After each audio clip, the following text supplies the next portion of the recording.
Okay. So, as we kind of move along in the interior life, what I want to do today is talk about the role of Our Lady, like personally to us, not necessarily um, in an apologetic sort of way, but how we each can sort of grow in our devotion to Mary.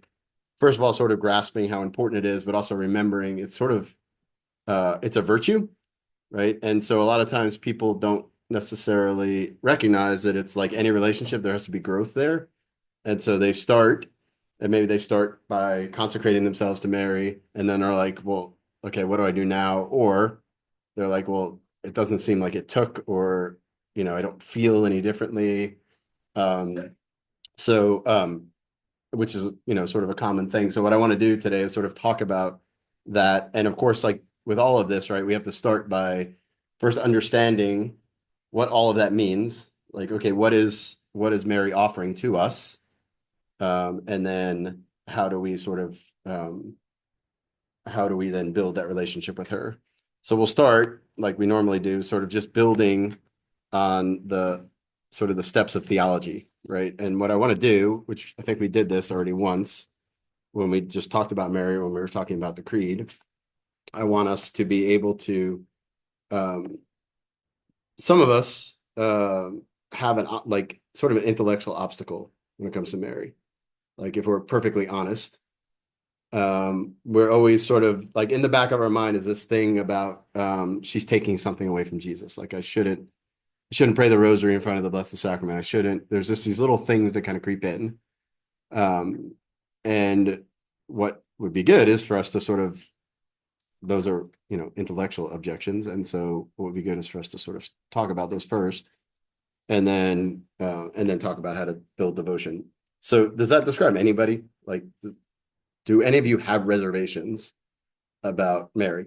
I mean, just being honest, right? Yeah. And that's fine. Again, that's the whole idea of building a relationship, right? Like, you do start out with some reservations. All right, so let's talk about first what this scripture passage from Genesis 3:15, what it means, okay, and what it is promising. Okay, so this is right after the fall, right? And so God is now issuing the curses attached to the fall.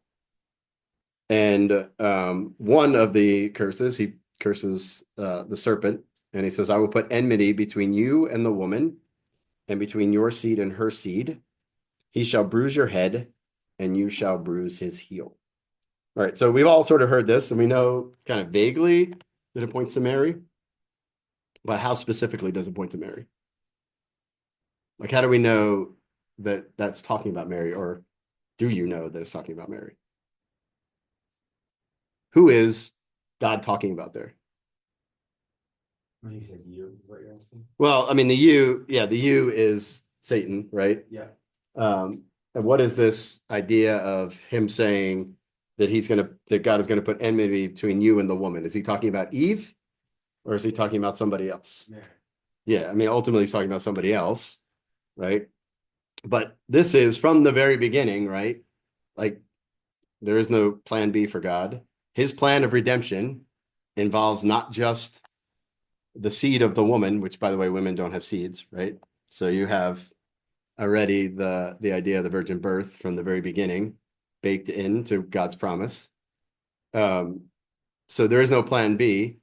But what is often missed, and this is that Mary, the woman, has a unique role to play, right? And it, in some ways, is just as important as the seed that is going to bruise the head of the serpent while the serpent bruises her heel.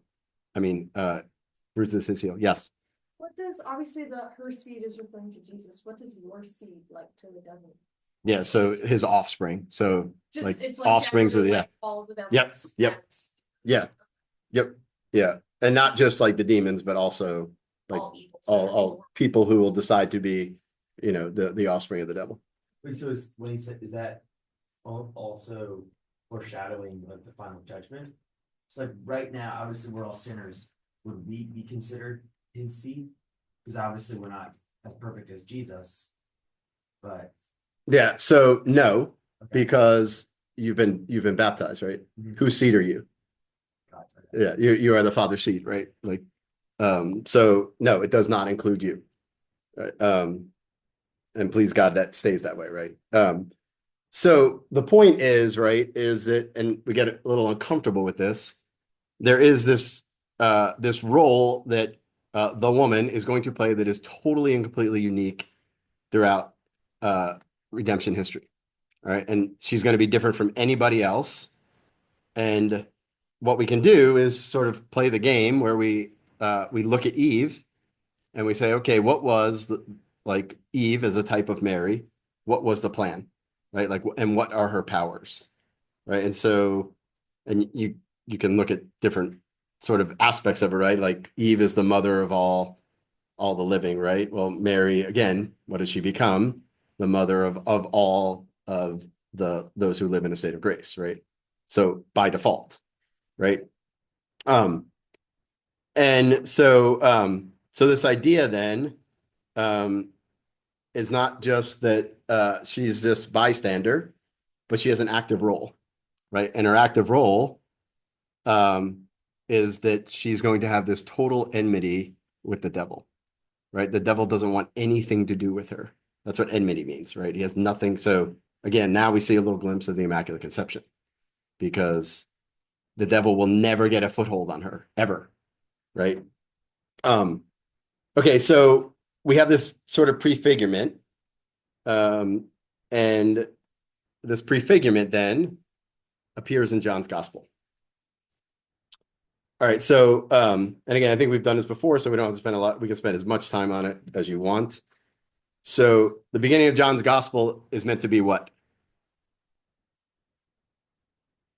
Sort of a creation account, right? It's meant to be a creation account, a recreation account, right? Because how does John start his gospel? In the beginning, right? How does Genesis start? In the beginning, right? And then John does this weird thing, right? Where he says in the beginning, and he has the first 15, 16, 17 verses are about, where the Son came from, where Jesus came from.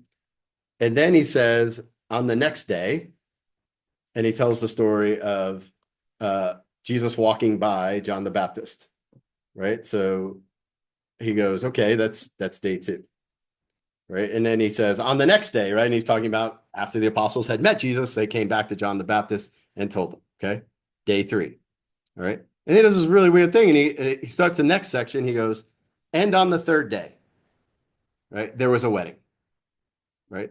What day is that if we're counting? 6, right? We're on day 3, and then on the third day, from 3 days from then, we're at day 6. And there's a wedding, and Jesus and his mother are there. That's exactly how it starts. Okay. So I'm reading that, right? And I'm a good Jew, and what do I immediately think of? Well, okay, there's a recreation account here, and there's a wedding. There was a wedding on the 6th day of creation, right? Where Adam wedded Eve, right? Bone of my bone, flesh of my flesh, right? And so then we get this strange way in which Christ refers to his mother. He calls her woman, okay? And what he's doing is reminding her who she is, right? He's reminding her that she is the woman that was promised in Genesis. All right, and so this woman, and this is why Jesus is very clear when he says, "A woman, what have you to do with me? My hour has not yet come." What is he telling her? He's saying, "If I go, you're going with me, right? If I start, you're starting with me, right?" And what does she say? Do whatever he tells you, right? She's game, right? She's ready. She's ready to go. Yes, What? and that essentially yes, yeah. And yeah, so you can miss it a little bit, like obviously in the English translation. But it's a really weird, like what to you to me, like what is this about for you and I is what it essentially means, right? Um, it's, what have you to do with me? Like he's reminding her, right? He's not really questioning, he's reminding. Um, And so, okay, so if we don't necessarily grasp that the first time, John does it again, right? And he does it at the foot of the cross. And he says it again. He says, woman, behold your son. And then he says to the disciple, behold your mother. Right? And so it's at that point, right, that Our Lady receives all the graces of universal motherhood, right? Because Jesus is now giving her a new mission. And with that comes all the graces of universal motherhood. Okay. Is that what she experiences the labor pains? Or is that Yeah, what that looks like. So that what April's sort of talking about is like Revelation 12, right? Where you have this woman, right, who's clearly Mary, right? So if you've read, are you all familiar with Revelation 12? So Revelation 12 is it's essentially the vision um, that, well, it's if you follow it, what's happening is first you see that in heaven there's a vision of a woman who has 12 crowns on her head and is in labor and about to give birth. Okay, and this is the vision shown to Satan, right? And then what happens? Well, war breaks out in heaven, right? So Satan rejects it, right? And there's this battle between Michael and the devil, Michael and the good angels, and the devil and his minions. And so then what happens then is it repeats itself because it happens in time, right? And so the labor pains are essentially the pain of suffering in which she has to give birth to us, right? Because of, and it's in a metaphorical sense, right? Because Our Lady didn't, in giving birth to Jesus, did not suffer labor pains. I guess as you were talking through it, I was like, so labor pains essentially the pain of the passion that she suffered with Christ, right? And so the only way for us to become her children is if Christ dies and resurrects. Yeah, so I mean, you certainly look at it that way. I think that what the sort of deeper meaning of that is how it plays out in time also, right? So in a certain sense, she ends up putting like having more skin in the game because now she, like, in a certain sense, I think it's okay to say that she becomes responsible for John's salvation, right? And not just John, but pretty much everyone else at the foot of the cross, right? So she has this sort of secondary role to play, but a responsibility that is there, right? And so with that, I think comes the labor pains.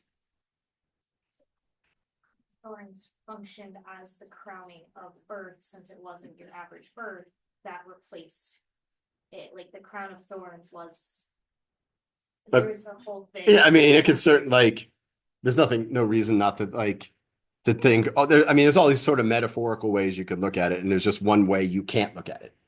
Like you can't look at it as if she had any pain giving birth to Jesus, but you can look at it metaphorically and sort of, I guess, typologically any way you want, really. That kind of fits with the faith because yeah, a sword had pierced her soul also, right? Like, and so all of that, Our Lady of Sorrows, just the capacity she has, which is related to the spiritual life, right? Like, what is one of the promises that Simeon says about her? That the hearts of many will be revealed. So she sees into your heart, and that's painful, right? So he says you're going to suffer, and he says a sword will pierce your soul, and the hearts of many will be revealed. So then what is the suffering? Like, what is her labor for us? I mean, so what does it look like, you mean? I mean, it looks like a mother who cares about like everything that happens to her children, right? And all of the, I don't want to say angst per se, because it's not anxiety, and I guess concern is a better word. And all of the like painful concern of like children being lost, right? And so that is what sort of pierces her soul too, right? So it's all of it, right? In a certain sense, it's not as if, you know, I mean, she is really our mother, and so it's not as if it's not as if she looks at, can just look away from one of her children suffering or being lost, right? Any one of them. And you can see that how sometimes, like in history, she has like sought children out, right? And we'll give an example. But the point, like for us to grasp, and we'll come back to this bottom, because this is the whole basis of sort of Marian devotion, is what does it mean to take Mary into your heart and into your house? Right? What does that look like? Right? And we can spend more time on the intellectual obstacles. Like, is there anything specific you all want to talk about?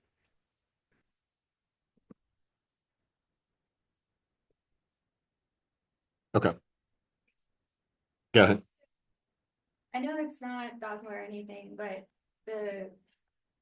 not the official title of co-redemptor, but I can't see how there isn't a way in which she doesn't play an equal role, at least in the, okay. April always anticipates. It's awesome. That was the next point.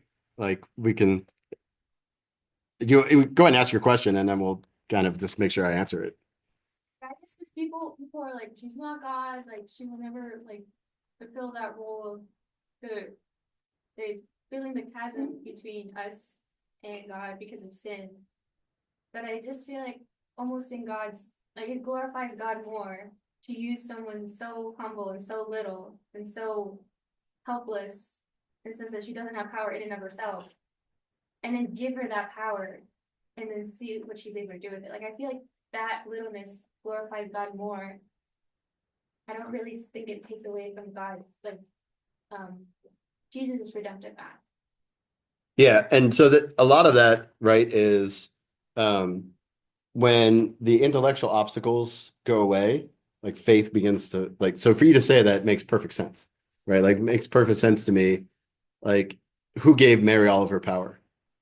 Jesus, right? What act gave Mary all of her power? Jesus. So of course we're gonna go, well, that can't, like he used a creature, right? Like he used a creature with free will. Like how does that take anything away, right? And that's the whole, which we've talked about before, about you have to be really careful because everything you take away from Mary ultimately takes away from Jesus, right? When you start to think about what you're actually saying, right?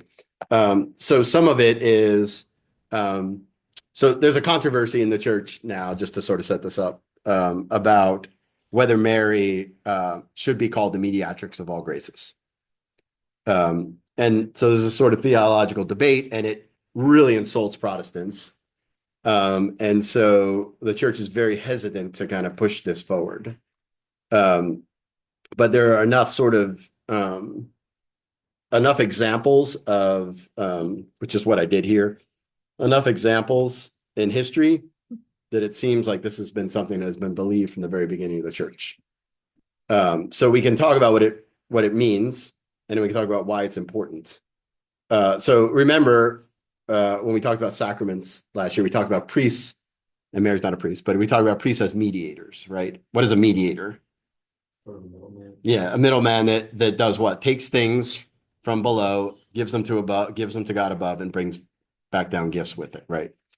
So that in and of itself, okay, would go, okay, that makes sense. Like, she clearly did something in which she acts as this sort of mediator where she offered something to God and she distributes his gifts. Where most people, I think, would struggle is the idea that she is somehow involved in all graces. Okay. So there's no reason why, like we see plenty of examples throughout like even biblical history where God uses secondary mediators to do things, right? So there's no reason why that can't be the case. I think the stumbling block is the all. Okay. And so that's where the debate is. And like people who are thoughtful about it, they're like, okay, well, how could she be the mediator of the grace of the Immaculate Conception? Right. It doesn't seem to make sense at all. How did she mediate that to herself? Right. How does she mediate graces from the sacraments? Because the sacraments seem to give grace But even that one, you could sort of say, okay, well, she's involved in people, going to the sacraments well, which we'll talk about at the end. But I think this still has to be sort of worked out. But it does seem that she's not just this intercessor, but that she has her hands sort of involved directly in being a distributor of God's grace. And the reason why this matters, yes. So, to your point on the Immaculate Conception, since she's within time, initially at least, now that she's in heaven, it's different, but would it have started then once she was kind of that age of reason? Well, yeah, so for her, the age of reason was not a thing, right? So the age of reason began in the womb. So, but your point, right, at her point of conception, does she now become, and that, I mean, that's the sort of theological things they have to work out. Yes. But isn't it the same with like the whole reason we can say she was immaculately conceived was because it was a grace dispensed by God for a singular point in time, but the source of it was the foot of the cross. Yes. So then But how did it go through her hands? That's the question. Like, how did she who did not exist give it to herself, right? Only God can do that. Yeah. So that I mean, it's a real, like, I am pro mediatrix of all graces, don't get me wrong, but it's a real obstacle. Like, just like with the Immaculate Conception, I mean, there was an intellectual obstacle there, like, okay, like, what, she didn't need to be redeemed. You got to think that through. So, I mean, it's a legitimate obstacle, but the point is that in one of her apparitions, Our Lady of All Nations, she asked for this title, right? Just be all graces as of the point to which I was denoted. I don't know. Like, that just, again, seems weird, right? And so, yeah. It needs to be simple. Just to clarify, mediatrix is the female version of mediator? Yes. Okay, Yeah. because they were tossing a lot of IXs at the end of half the words on the last slide, and. Yeah. Got it. It's not like Latinx, I promise. Yeah, okay. Yeah. Yeah. So the reason, like, okay, so why it matters is not just because of the private revelation, but when she receives a title from the church, then she can be invoked under that name, right? And that powerful intercession follows. So you can call her that, but that's not, the church has to give her that title. Okay, so what is the point, though? The point that isn't up for debate is the fact that she isn't just this sort of intercessor. She isn't just someone who prays for us. She actually has a hand in our salvation, right? She actually has something to do with how we receive grace. All right, and that is, if it's not all graces, it's clearly some graces. Okay. And so, because of that, right, that sometimes we can begin to think, oh, well, in a certain sense, does it matter does it go as if Jesus does something and he puts it through her hands and she distributes it? Does it matter? Does it even matter, like, who had their hands on the grace? I mean, yeah, because in a certain sense, like, justice demands like gratitude sort of demands that we acknowledge it, right? I thought you meant like the end result, like No, the end result doesn't matter. But especially like now, right? Like, there are, millions of people walking around with father and mother wounds, right? And the answer to all of those people are God the Father and Our Lady, right? And so if it really is true that she is personally involved, not just distantly, like, we should know that, right? And if it really is true that I can develop a personal relationship with her in a way that is real and not just imagined or somehow felt from far away, that really matters, right? That matters on a lot of levels, right? And so that's why it's worth, like, wrestling with this, right? And the same thing, like, if you feel like there's an obstacle there and you feel like you're, like, Yeah, I feel like I might be taking something away from Jesus. Remember, like devotion to Mary is a gift, right? And so ask for the gift, right? Like, because when Jesus commands something, right, what does he always do? That's his commandment. Take your mother, take her as your mother.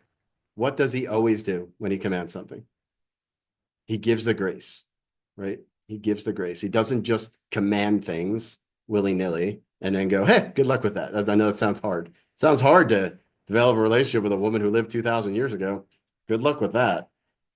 But so again, a lot of it is not just, we've talked about so much this semester about being honest in prayer and just going, yeah, like I know devotion is important. Like I believe it, but I don't, it's just not real for me. I don't realize it and I don't make it that way. Well, the first step in that is to pray for that grace. When you say she has a lot of, well, when she has a role in the graces we receive, so. Like, is it accepted that obviously Mary cannot.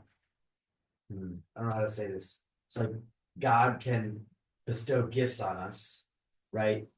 And has a certain power to change things in our lives and do things that God does.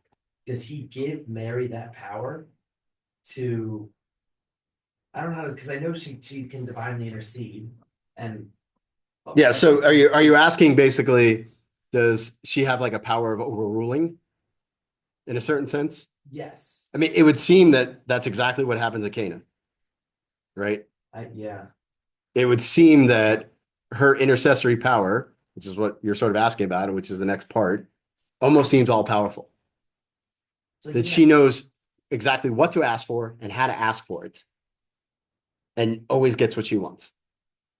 So even at a place like Fatima, right? She interceded, and if that's just for the sake of saying like that was, she did the interceding, but then the sun became 10 times bigger. Is that Mary or is that God doing that? I mean, in a certain sense, what if it's God's will that Mary, whatever she asks for, she gets? Got it. Okay. Right? So, like, that's his will. It's just If- sort of a gray area. Yeah. I mean, ultimately it comes down to God, right? But if God said, if part of the sort of plan, the divine plan is, I'm going to give her whatever she wants because she's my mother and I can't boss my mother around.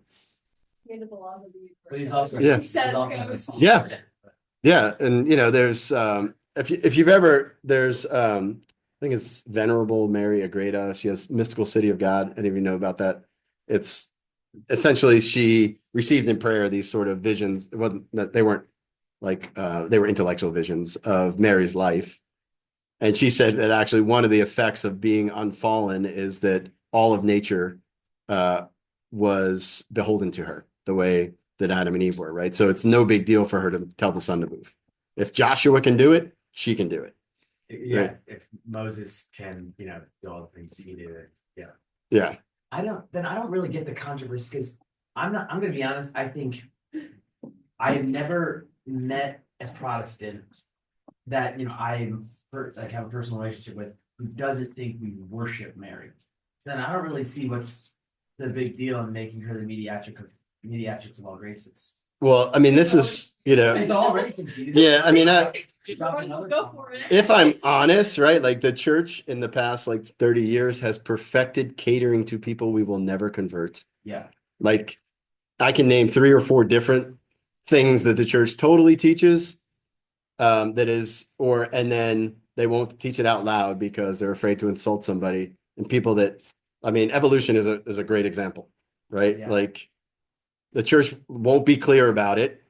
And then because, God forbid we were to insult atheists who laugh at us and don't believe what we're saying anyway. So like, it's just more of that, like for whatever reason, the weakness of people in the church to declare the truth really loudly because you're going to insult someone is, I mean, we should all be doing reparation for it because it's, Mhm. Which one? Um, yeah, I think that was, I'm trying to remember what she was talking there. That'd be life. No, it was during the apparition. I think there was like a daily miracle that went with it that confirmed the apparition. I don't remember it. You could probably look it up. It was approved in like 2002. Um, I don't remember all the details of it. The only thing I remember of it was that she asked for.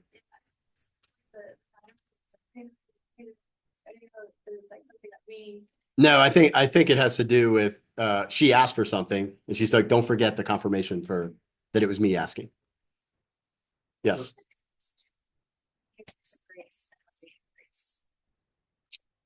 I mean, not I mean, other than like you mean the name, like the title, it's What's the difference? yeah, I think it would just be that like she's involved in all graces. Right. I mean, in general, again, that's we can invoke her under that title. Yeah. I feel like there's a big difference, because what you said is like offending people in the way that they think that we'd be saying Mary, that all graces come from Mary. And I think there's a big difference between saying all graces come from Mary and Mary's involved in all graces. Yeah, I agree 100. I mean, some of it is a like Like I can not semantics, but like being clear about what you're saying. But I do think a lot of Protestants would be scandalized if I said in the divine economy, God has decided whatever Mary says goes. I think that would be, be scandalous. Now, could I talk them down? Maybe a little bit, but would they walk away? They would walk away thinking I was wacky for thinking that. What were you gonna say, Kenny? No, you gotta go. No, you, I was just wondering, Protestants believe that Mary, like, is sinful, right? Yeah, I mean, it's hard to paint with a broad brush, but yes, most of them would say she was not. Just like a whole, just a regular.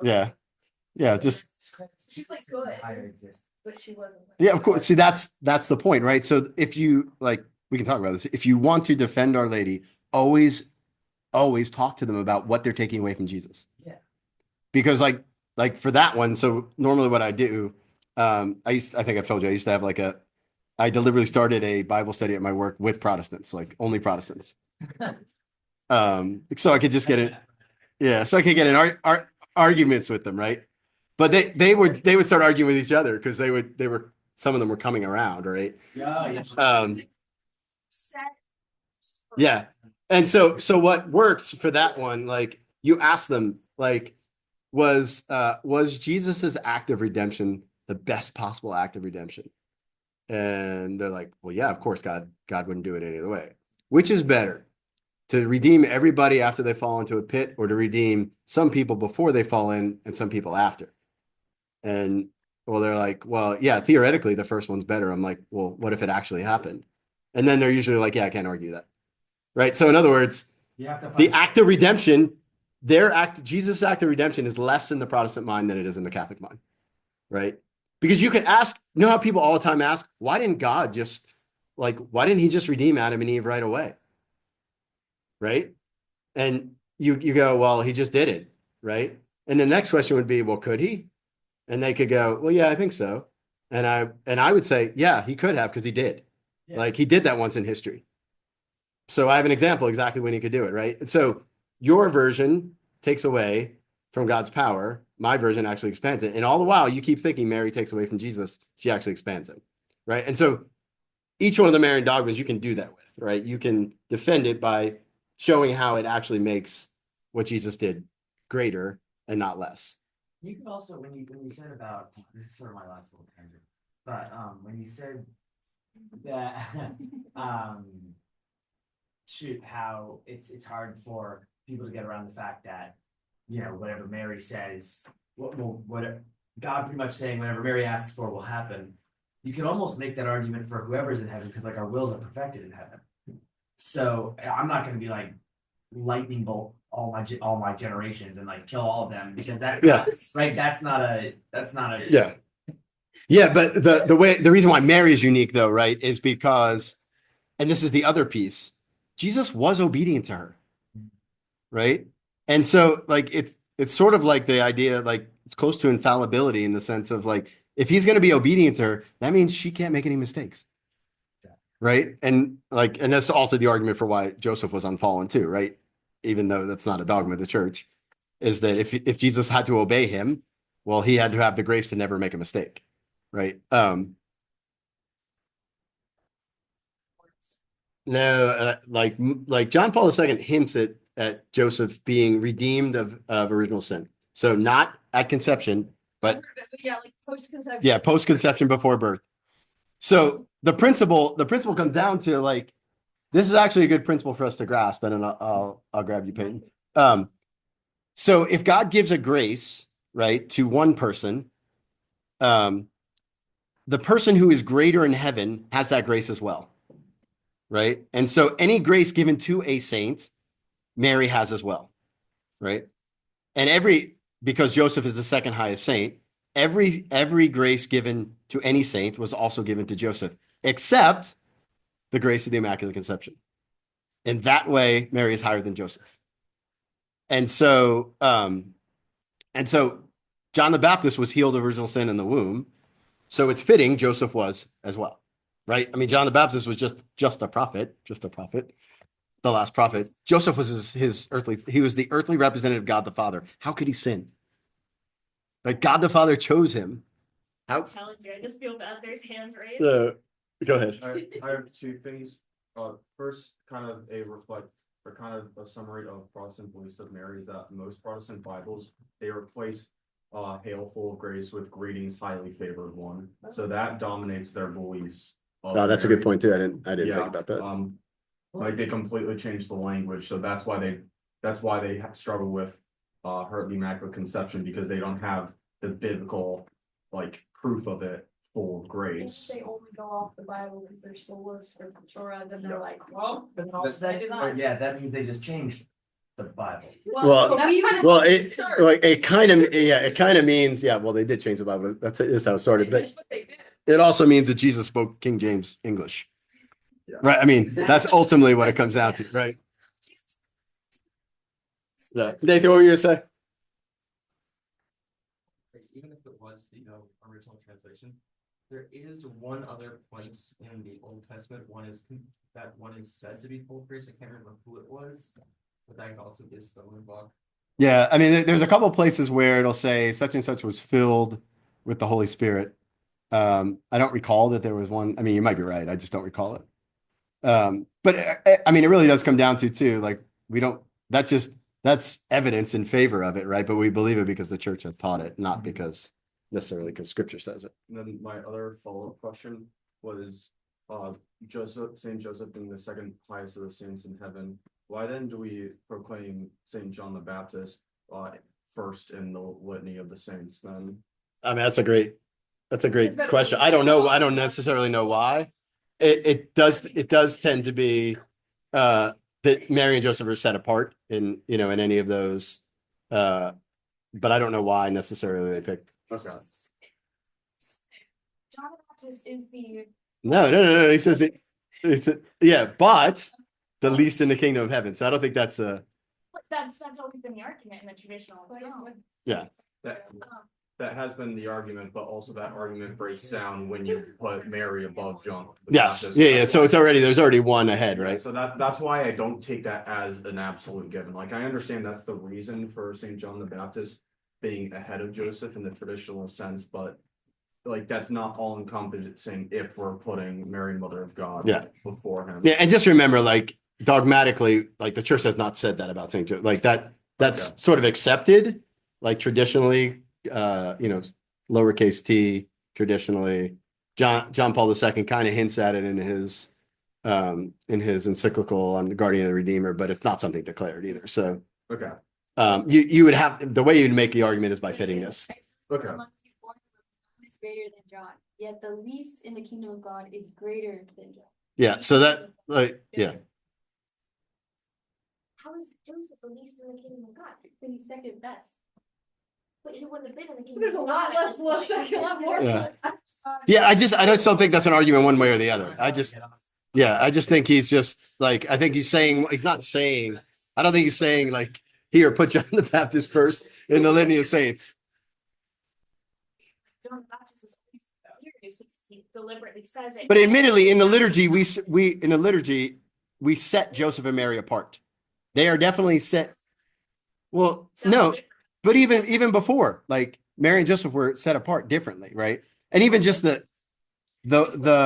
the way the churches are set up, right? Like left and right, right? Left and right of the tabernacle.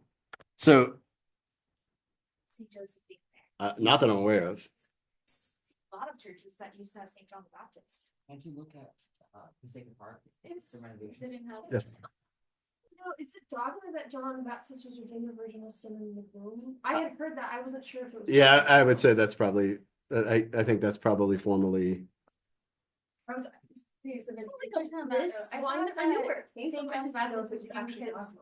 he was in the Like, presence of Jesus, and so that's that when he like came to know, learn. or I guess like be free of original sin. So Like- when would that happen for Joseph if it had to be? I just know as dogma. I don't know. I mean, that's part of the reason why. Like again, the best you can come up with isn't just an argument of fittingness, because so and that's the principle up there on the screen is the whole thing, right? The general rule is so who received the most amount of grace?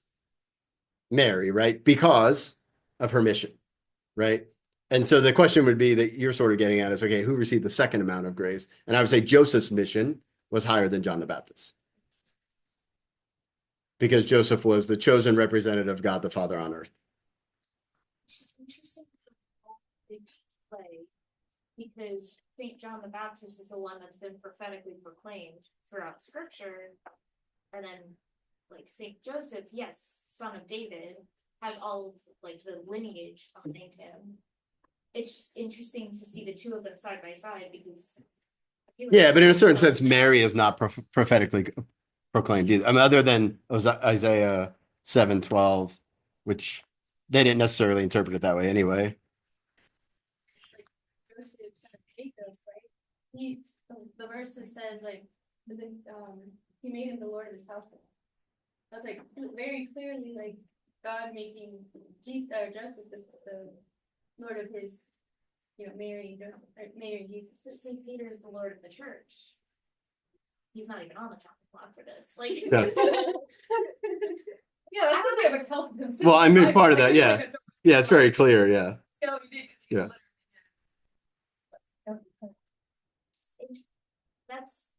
that phrase, verse 28, is always what I see as like. Yeah, I mean, I'm not disputing, like, again, I can't defend it other than by an argument of fittingness. Yeah. Okay. All right. Try to move a little bit here. So let's talk about the rosary first. All right, so now we're going to talk about just sort of how to get into how do we build devotion. All right, so this is some reason the rosary is this is John Paul II. I don't really know why. There we go. The rosary is my favorite prayer. A marvelous prayer, marvelous in its simplicity and its depth, against the background of the words Ave Maria, principal events of the life of Jesus Christ pass before the eyes of the soul. They take shape in the complete series of the joyful, sorrowful, and glorious mysteries, and they put us in a living communion with Jesus through, we might say, the heart of his mother. At the same time, our heart can embrace, in the decades of the rosary, all the events that make up the lives of individuals, families, nations, the church, and all mankind, our personal concerns and those of our neighbor, especially those who are closest to us, who are the dearest to us. Thus, the simple prayer of the rosary marks the rhythm of human life. All right, so throughout history, there have been an untold number of encyclicals written on a rosary. I think Leo the 13th alone had like 5 or 6 encyclicals. John Paul II had one, this one. I think it's mentioned in 280 papal documents. John Paul II calls it a compendium of the gospel. And in just this way of sort of the purpose of it, right, is to begin to meditate on the life of Jesus through the eyes of Mary. All right. And so when we begin to think about, okay, all right, we begin to think about why pray the rosary.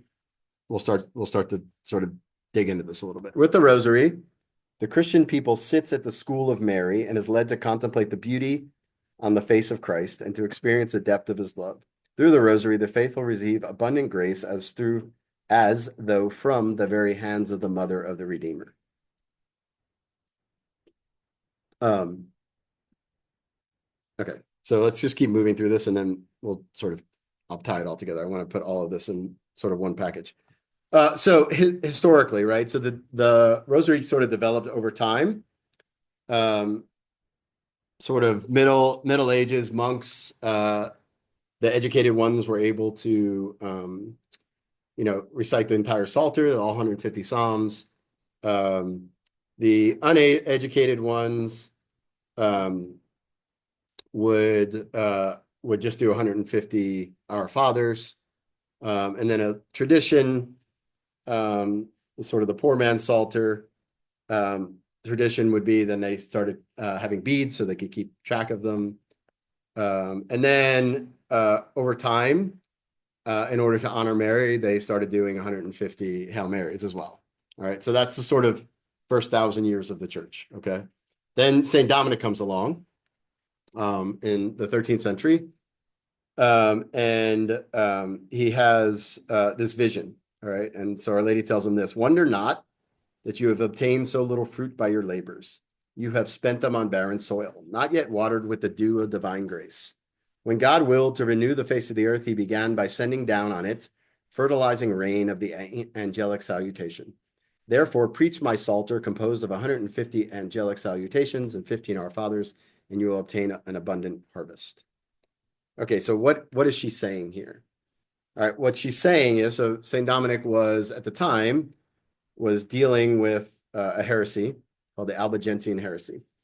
And essentially, it was just the sort of repackaged version of Gnosticism, where it's this sort of separation between matter and spirit, good, bad, God, bad God. And he was getting nowhere, right? He's getting nowhere.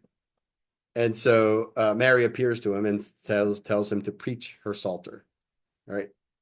What people don't necessarily understand, right? She didn't want him to preach about it.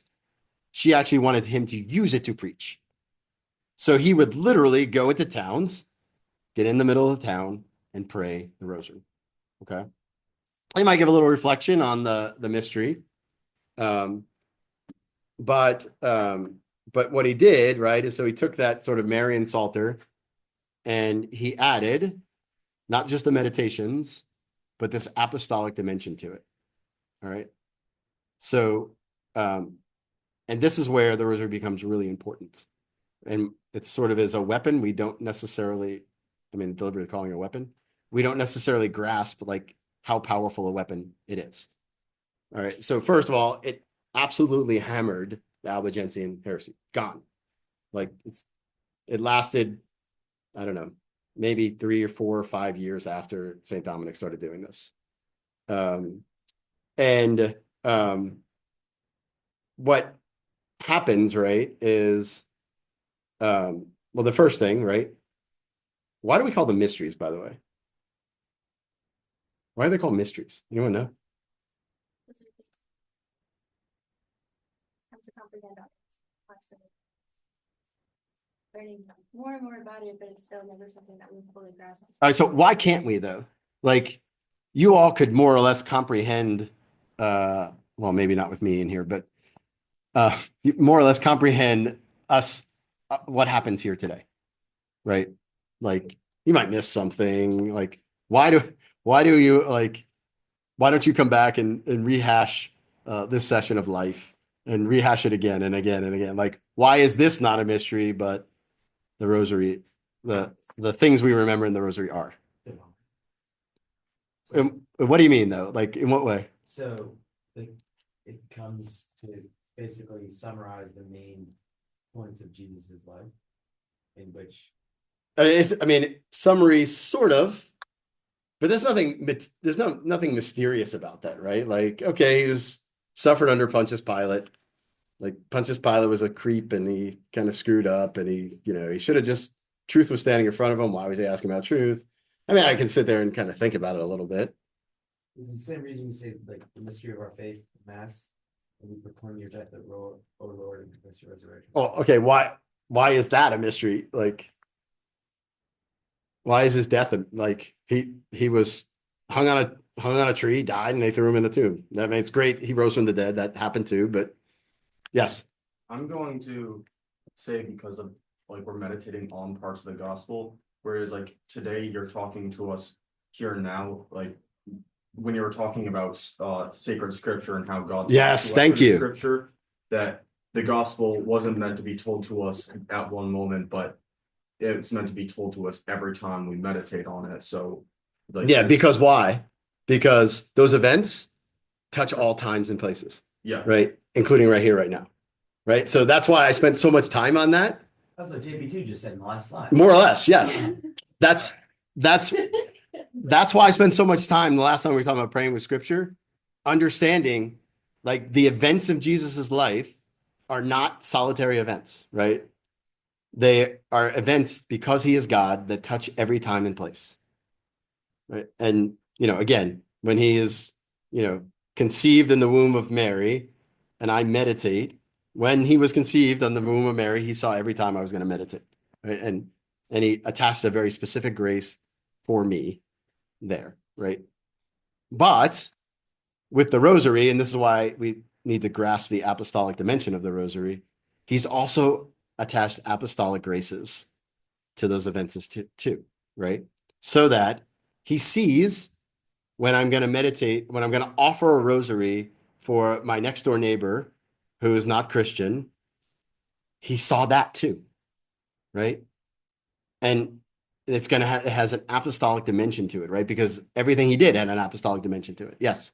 Does the, like, you say like apostolic grace says, like use that grace to minister to other people? Yes. Or change the world. Like that's what we're going to see. Like I have examples of that too. It doesn't even necessarily mean like I can minister to people from afar by the rosary. It doesn't even mean I have to go to my next door neighbor. It could be like through the rosary, the grace of conversion is there. So you said like he attached apostolic grace to the, like they attach apostolic grace to the rosary. Do other prayers not normally have apostolic grace? Sometimes not. It seems to be though, from what Our Lady is saying to Saint Dominic, it's baked into the rosary. Okay. So it's not to say, yeah, it's not to say like I shouldn't pray for someone or I can only, yeah, no, like that's not what I'm saying, but I'm saying in that way, and it seems like by my own experience and then just historically that it's really efficacious, right? That when you like, I don't know, like I can't think of a single time I've taken something I've needed to the rosary and I've not gotten a response. Maybe I didn't get the response I was expecting, but I honestly can't think of a time that's happened. I mean, it's baked in, obviously, with that's what it. Yeah, but so is that a instantaneous thing? Is it a piling on of graces? Is it you never know what's going on inside of someone, right? So and very often, there will be times when there are times when that happens, but it rarely ever happens. Like if you've watched people convert, it's a pretty slow process, right? In most cases. And so, part of that is like having the perseverance, like that's supposed to be part of it too, right? The perseverance and trust. So like, what I'm saying is that like expect, that the rosary is going to change the world, right? It's going to change the world around you. Like, because that's why Our Lady gave it to Dominic, and that's why we should pray it regularly. And why it becomes so important, right? And so, like, a lot of my aspects of like when I meditate on the different mysteries, a lot of it isn't just personal fruit that I'm looking for. Like, this is my way of praying the rosary, right? I'm not always looking for personal fruits, right? I'm asking, and essentially, this is why it's like sitting at it's essentially I'm asking Mary to ask Jesus to do this for me, right? And that's again, like that's one way to pray the rosary. It doesn't necessarily have to be that way. You can certainly meditate and look for personal fruit. You can certainly do it to honor Mary. You like all of those things, but it just seems like when it was instituted by Our Lady, it was instituted with an apostolic dimension to it, and it seems like people don't use it for that, right? For that reason, right? And it seems like it's interesting though. Yeah, I just don't see that happens a lot. some of the arguments are like, oh, it feels like just being repetition and Jesus. I was gonna say that. Wait, no, you're not allowed. Like you said, like, oh, I swear it's like you like look at the slide, like, what is the next slide gonna be? Let me ask you a question. You're like my slide transitioner. He's your. Yeah, she's the slide transition. She might as well just put her finger up here. I have a question. just mentioned like it's okay to pray like just to honor Mary, and so sometimes I'm like, well, I must have to get something out of this, whether like I just have to focus and pay attention, because if I don't focus and I don't pay attention, then it's like vain. Yeah. Well, it can be, right? So, but remember, like St. Thomas talks about this, like this is why you always set your intention, because we're getting distracted, right? Set your intention before you pray, right? I intend to pray. I might get distracted. I might start just rattling them off and realize I'm at number 10 already. And that's okay. What John Paul II says actually to help with that is to focus on the name of Jesus. So, and just make sure at every Hail Mary that you pause long enough that you recognize you're saying Jesus' name. And he says that sort of, that repetition of saying his name, like has a power in and of itself, right? And so that takes the superficiality out of it, right? And there are other ways too, where, where I think we've talked about this before, where if you are praying the Hail Mary, you can add words to the Hail Mary too, where you go, blessed is the fruit of thy womb, Jesus, who was lost in the temple, just to remind you what you're doing, right? And so you can do that as well. Or, who arose from the dead, or, who brought you to heaven, whatever. And that also tends to help. But it's not easy. It's not an easy prayer. It's simple, but it's not easy. The other thing too, I think that it's sort of baked in with the Hail Mary is just that, we constantly ask for her to pray for us right now, right? And so the grace of the present moment is really important, right? And so, in a lot of ways, you're praying that you be attentive to what you're doing right now by saying it, right? What were you gonna say, Lawrence? On the previous slide is Mary mentioning she said 150 angelic salutations, 15 Our Fathers. That's 15 decades? Yeah, so the full rosary. Now is that the luminous mysteries were added later, right? Yeah, so in 2003, which John Paul II that's what he did. He added. Okay. So technically, like a full rosary would have 200. Okay. Right. But that's not to say necessarily that you have to do them all in one day, or Because I'm doing a novena right now, and it discludes the yeah, a lot of them Like do. the 50 Yeah. yeah. Yeah, that one, cycles through just the original. The novena was also based off of what the mysteries were added. Exactly. That makes sense. I don't know if this They're is a very- heretical way of looking at it, but I kind of see the luminous mysteries as DLC. Or DLC. I'm not. It's a video game. Yeah. I hate that I know that. Yeah. It's really embarrassing. Yeah. Yeah. What does DLC stand for? Download content. Yeah. God. Yeah. I don't think that's right. I think it's just a metaphor. Yeah. Extra. Just call it a metaphor. Yes, it's like an extra mini game, basically. Like, So the question I would ask though, right? So God knows what he's doing. Like, what is it in the luminous mysteries that is like unique to our time? Like why is God, why does he, through the church, why does he add the luminous? Why are they so important for our time now? Right. And I think because I think that they are, I think this is back to my apostolic, because I think like we live in dark times. We need to remember that Christ is the light of the world. And so I think it fits with the sort of apostolic element of, yes. So I don't have it broken down. Someone would have to look that up, but one of my friends who's in seminary came back saying that each of those 5 mysteries correspond to a current heresy that we're living through. So like, I think globalism, modernism are all baked in. That's interesting. I'll get on that right I wouldn't doubt it, because Our Lady is the squasher of heresies, and that is exactly why, like I didn't say this, but that's exactly why if you pray with Mary through her eyes looking at those events, you will never be a heretic. right? Because she's not going to let you, but you're gonna understand them correctly, right? And so, and again, that's part of the apostolic dimension, right? Is that it destroys heresies. Yes. Kind of building off why we need the luminous mysteries in the modern day is just because like the fruits of the mysteries and like what they pertain to is something foreign to like modern people, whether Christian or non-Christian. It's like the first one, the baptism of the Lord is like most people who profess to be Christians don't believe baptism is necessary in any sense. And also the desire for holiness, the belief in the true presence of Jesus in the Eucharist. Yeah.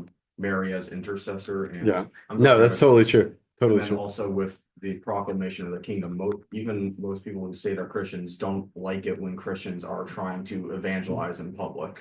Yeah. So it's Have like, you all heard the like Christ is King controversy? yes, and the ADL labeling that as anti-Semitic. Yeah.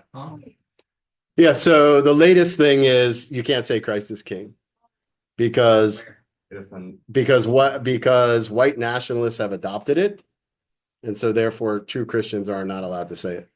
Wait, is that Catholic teaching? No. I missed No. completely what you said, and Yeah. then I just. No. So the latest thing is because these, I mean, it seems like they're just a bunch of white anti-Semitic, whatever people, right? They started using Christ as King, and so Jordan Peterson decided he was going to chastise everyone for using Christ as King, and write this paper and. It's like DEI type beat. Oh, it's like, yeah, it's and now the whole thing is they're like, well, it's just like Black Lives Matter when you say it. Like, no, like it means something, right?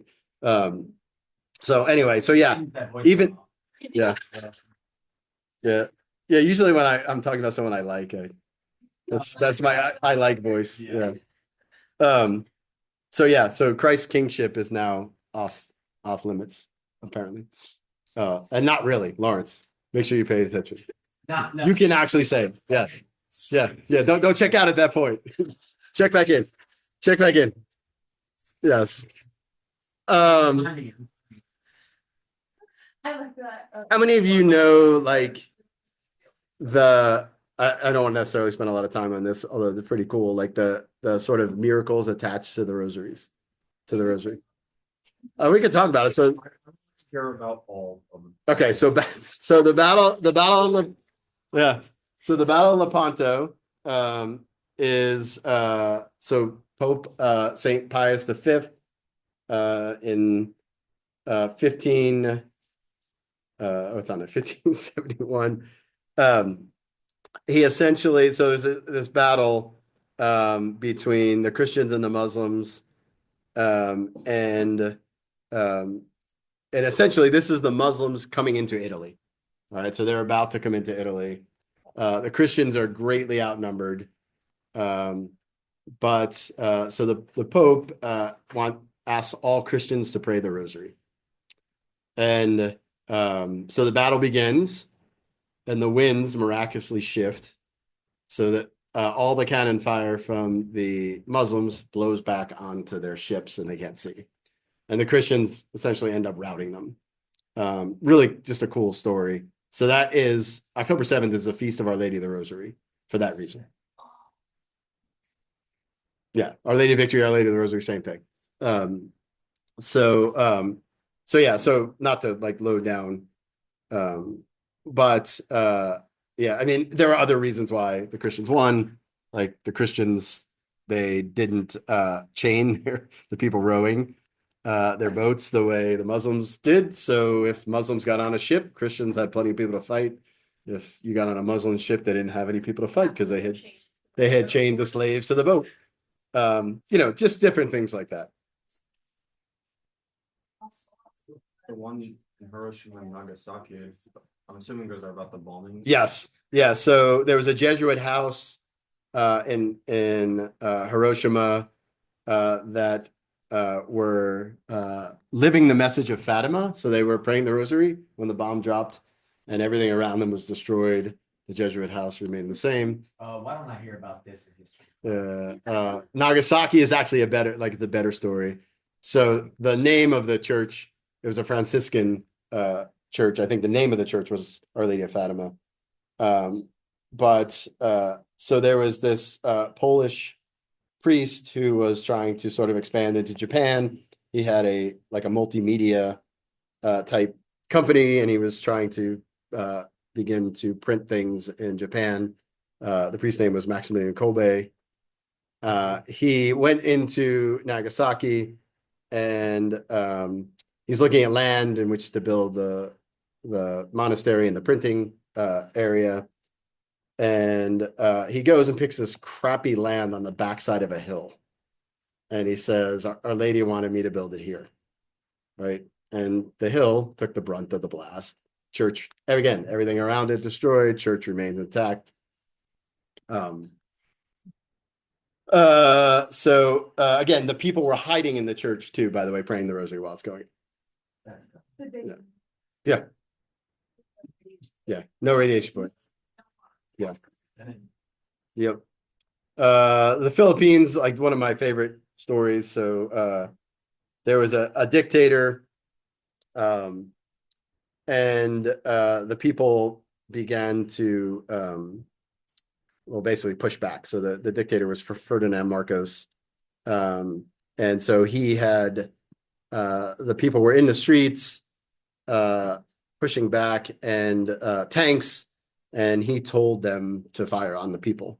And so they begin to drive the tanks into the town, and all of a sudden this woman comes down from the sky and says, stop, do not harm my people. So the people all praying the rosary.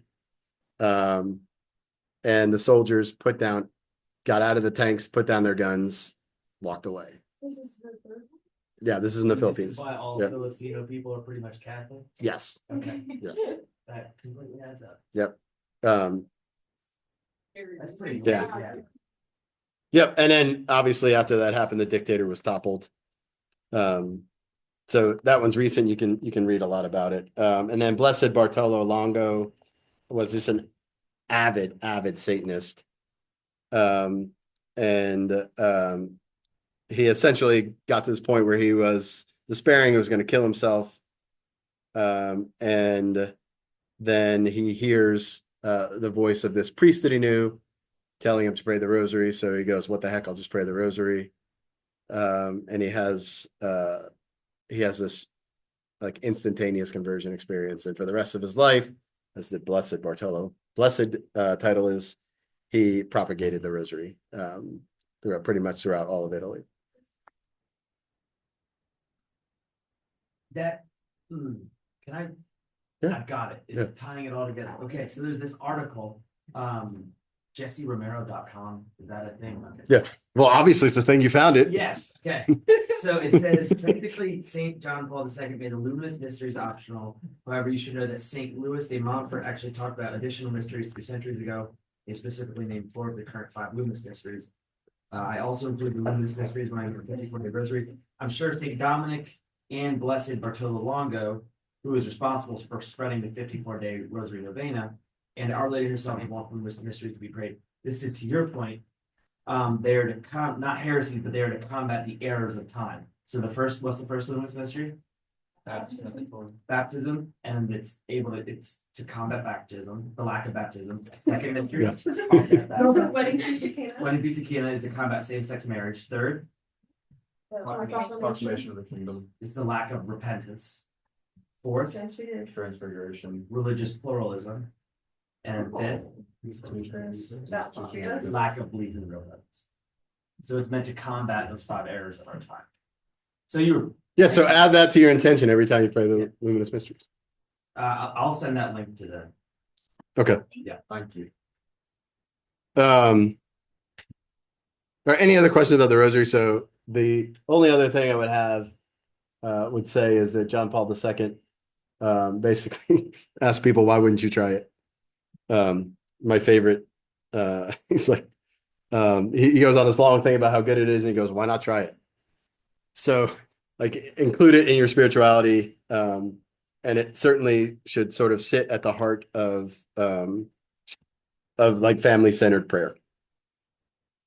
And one sort of thing to add to that, when you actually do get to the point where you're like you have your kids and you're praying the rosary with them, like, don't be too demanding on kids. Like, just let them run around. Like, I promise they will develop a prayer life. Like, but make like the rosary like as a family prayer time of peace instead of like. So I watched so many people like, I'm like, oh my gosh, like just let the kid be the kid. Like, so anyway, any questions on the rosary? Yes, Nate. Earlier you mentioned how it is 11. Can you explain to us how it is 11? Yeah, I mean, I think it's just in the sense of like fighting those things, like the ones that Lawrence, there also is, I mean, the truth is that the devil hates Mary, right? And so when you honor Mary, and interestingly enough, right, like the devil rips off a lot of Catholic things, right? Not really a rip off on the on the rosary, right?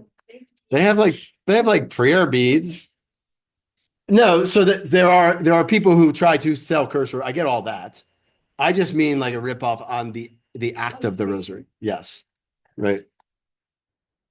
One more plug. One of the easiest spiritual rosary. Well, yeah, it's like a surprisingly really easy read is The Secret of the Rosary. Like even if dense theology books, they're just too much. This was like something I could bring to literally any Bible study, and beginners and advanced people alike can get a lot out of The Secret of the Rosary. Like it's very conversational. Does it have pictures in It has a picture on the cover. it? Yes. I have a question that it doesn't pertain to this, that I should probably ask it Okay. then, but it's just a question about like, is envy or pride considered the greatest of the sins? Because I've heard different answers from Catholics. Yeah, I would say that I would say pride is the worst sin, right? Okay. And I feel like that's actually scriptural. I think it's in the book of Proverbs. But so the first sin is pride, right? And the second sin is envy. Yeah, because like I know the two are like always. Well, I just mean in the sort of order of committing too, right?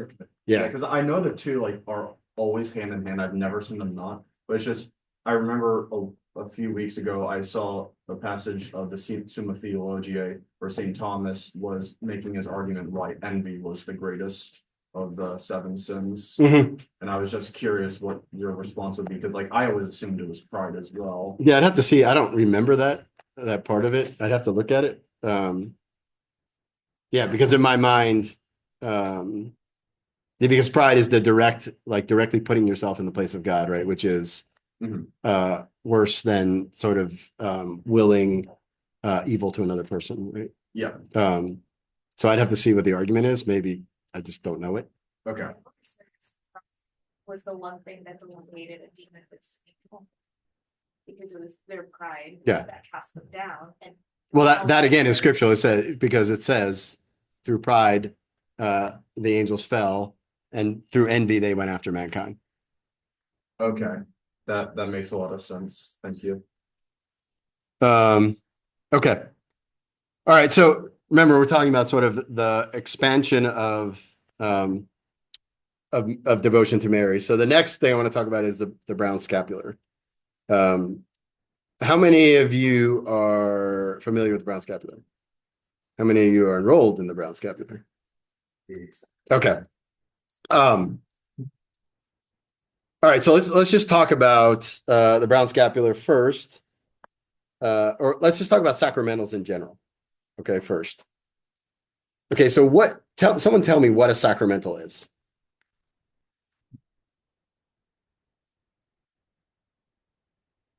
Like, what's the difference between a sacrament and a sacramental? Well, a sacramental has actual grace that disposes. Perfect, Lawrence. Awesome. Awesome. It's like you were here. Yeah. It's just So back in. yeah. Okay, so a sacramental essentially, right, is an article that has been blessed, and it's been blessed in a certain way, right? It has a certain blessing attached to it, which means it is a deliverer of certain actual graces to you. Okay, and the actual graces you receive depend totally on the blessing. Okay, because when the church prays for something, right? So it's the prayer of the church that does it. like St. James says, the prayer of a righteous man is efficacious, right? So if the church prays for something, the holiness of the church means that it actually happens, right? So when a priest blesses a candle, right, and part of the blessing of the candle is to chase any demons out of the room, that candle gets lit, chases demons out of the room. Okay. Well, like, I don't know, it doesn't matter. Like, yeah, don't get caught up in it. Like, yeah, yeah. Yeah. So, but the point, right, is that when the blessing actually makes the thing have the power that it says. Okay. Yes. So for the specific blessing, like, does the blessing that is said have to be approved by the church? Yes. Okay. Yes, because it comes through the church, right? So sacraments come from Christ, sacramentals come from the church. Okay. Big book of Yeah, blessings. theoretically, yes. Yes, that they should use. And just as an aside, right? Like, if you want something blessed, bring the blessing with you, because a lot of times priests don't have the blessing, and they're grateful when you hand them the blessing. The answer, but if I got something blessed, but then I found like a better blessing. Just get another one. Yeah. You can double up on blessings, right? No. Dollar stuff again. It's a very specific question, but it has to do with the Benedictine crucifix. So Nathan, do you mind me sharing this story? Yeah, go ahead. So I was getting Nathan a Benedictine crucifix, and the first person we went to just like bestowed the generic blessing, and then afterwards we went to Father Josh to get the actual Benedictine blessing. Does that mean the second one isn't actually? I don't know. Okay. Yeah, I don't know. Like, I don't see why it wouldn't be, but I can't tell you for sure that. Okay. Yeah. It's the benefit. Yeah. Yeah, but but can you bless an object twice? I don't know. That's the question, right? So if it carries a generic, yeah, but it got a generic blessing, like. Yeah, it's the same crucifix. The first time it was blessed, it was the generic blessing. And then because it wasn't the Benedictine blessing, we went to Father Josh to get the Benedictine blessing. But would that, I'm just curious, like, if it's already blessed, can it be blessed again with a new, more specific blessing? I'm not sure. He's blessed, he does it in like chunks, so he'll do all of the rosaries, all of the benedictions. Yeah. Multiple blessings, because he opens and closes within that. Yeah, but he's talking about like separated in time too, like not just separated in. Okay, so anyway, so sacramentals, right, are actually an important part, like, of being Catholic. All right. And it's, again, one of those things, for whatever reason, we have stopped using for the most part. And part of it is that it's very difficult to get priests to bless objects correctly, or not necessarily correctly, but to not just put a generic blessing on it. So anyway, part of being a Christian is believing that not only, like, are we sanctified, but creation is waiting to be sanctified too, right? And so part of the church's power is to take material things and bless them so that they can be put to use in holy things, right? And so that's what the brown scapular is, okay, is a sacramental. So let's talk about what it is and then kind of what it does, all right? The sign of the scapular points to an effective synthesis of Marian spirituality, which nourishes the devotion of believers and makes them sensitive to the Virgin Mother's loving presence in their lives. Okay, why does he say that part? The sign of the scapular points to an effective synthesis of Marian spirituality, which nourishes the devotion of believers and makes them sensitive to the Virgin Mother's loving presence in their lives. That's related to the blessing of the brown scapular. All right, that's why he can say that with confidence. Okay, the scapular is essentially a habit. All right, so it looks like a habit, right? Like a monk's habit. Therefore, two truths are evoked by the sign of the scapular. On the one hand, the constant protection of the Blessed Virgin, not only on life's journey, but also at the moment of passing into the fullness of eternal glory. On the other, the awareness that devotion to her cannot be limited to prayers and tributes in her honor of certain occasions, but must become a habit. That is a permanent orientation of one's own Christian conduct, woven of prayer and interior life, through frequent reception of the sacraments and the concrete practice of the spiritual and corporal works and mercies. In this way, the scapular becomes a sign of the covenant and reciprocal communion between Mary and the faithful. All right, so my question to you is, how does this not superstitious? Right, because that's one of those intellectual obstacles that we have to get over. Because this is a promise made by Mary. Okay. Let's keep going, Nathan. So it's a promise. Promise made by Mary. But why do we have to wear it? Like, why can't she just, why do I have to put something on for Mary to protect me? The first thing for me that comes to mind is kind of bearing the name of Christ in our foreheads as the revelation, but also it's an active, you actively doing it each day because you have to actively put it on and take it off. Like when you go in the shower for a second, because you don't want to get it destroyed. So it's an active choice. Okay. All right. So, and the other thing which you're sort of hinting at, right, is we are body and soul, right? And so actions that we do with our bodies have an effect on us, right? And have an effect on our souls. And so a lot of people, because of the promises, and we'll talk about the promises in a minute, a lot of people look at it and think, well, that's just superstitious.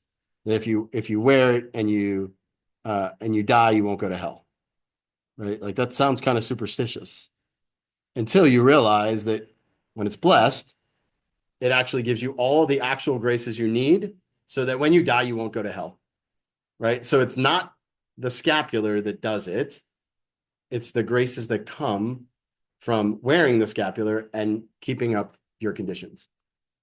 And just to add to that, also it's if you get a new scapular, you don't actually have to get it blessed because the blessing is not really of the scapular, it stays with the person. Yes. Yeah. So when your scapular gets, so part of it is the blessing carries on to the person, right? Yes. What were you gonna So say? just kind of adding on, like, I know the example of the Benedictine crucifix well because that's my main sacramental, but as the Benedictine crucifix is attached to it is a plenary indulgence at the moment of death. And like the way I always think of it is like it's not just a get out of purgatory free card, but part of wearing the Benedictine crucifix faithfully and the blessings in this life is it actually purifies you in this life. It's not just you get out of purgatory at the moment of your death, but it actually enables you to live purgatory in life. Right. Yeah, and that's the part that people miss, right, with the superstitious part, because what it actually does is if you are properly disposed, it gives you the actual graces you need to make that happen, right? And those graces as you receive are efficacious. And you sort of naturally do them, right? So for the brown scapular, you essentially make promises that you will wear the scapular at all times. And all times doesn't necessarily, Nathan hinted at this, doesn't mean like if you take it off, and you die, that's it. Right? Like again, that would be superstitious. It certainly is reasonable to take it off to go in the shower, for example. Although I have seen people who will take one off and put, and that's totally fine as long as it's done with devotion and not superstition. Or I thought it was the moment of death you had to have it for the 17th office. I think you're supposed to wear it at all times. Yeah.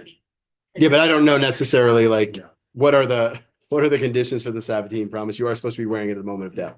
Oh, I see. Slip in the shower, yeah, that's it. Going But I would say I have a workout. I have a specific scapular that I really work out simply because I had one scapular that I wore all of the time and it started to fall apart really quickly. And I was like, okay, if I like split these out a little bit, maybe they'll last slightly longer. Yeah, they tend not to last very long, honestly. Not that well made. It's very. Yeah. Yeah. Decrease in quality. Yeah. The one I got so much. Yes.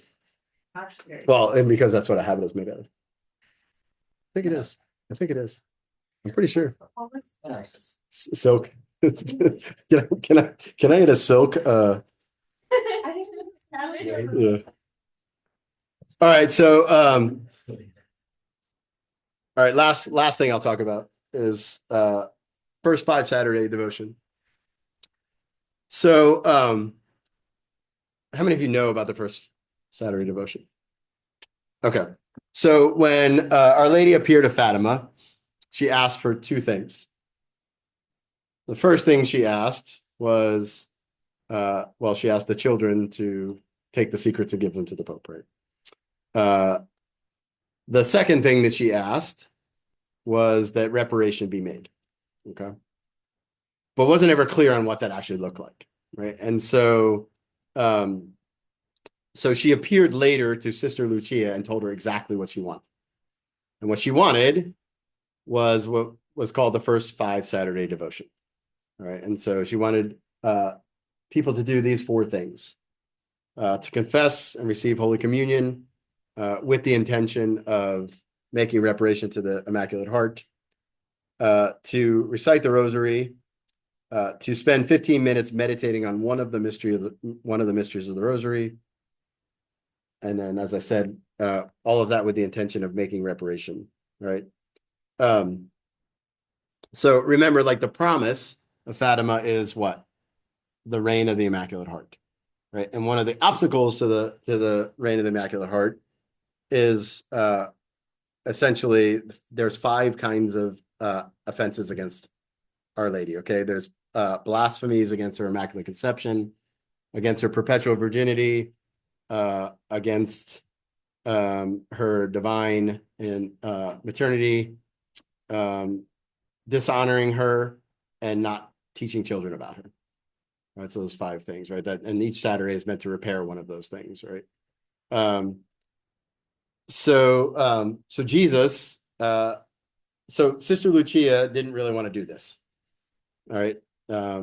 She just kind of kept it in the back of her mind. And so she went to a convent and was just kind of lost in the convent and to the world. And one day there's this little kid out. She's taking the trash out, and there's this little kid. And she walks out and she's putting the trash in there. She sees a little kid and she's like, "Hey, I want you to pray a Hail Mary with me." And so she starts to pray the Hail Mary, and he doesn't pray the Hail Mary. And she's like, "Well, do you not know the Hail Mary?" And he's like, "Yeah, I know the Hail Mary."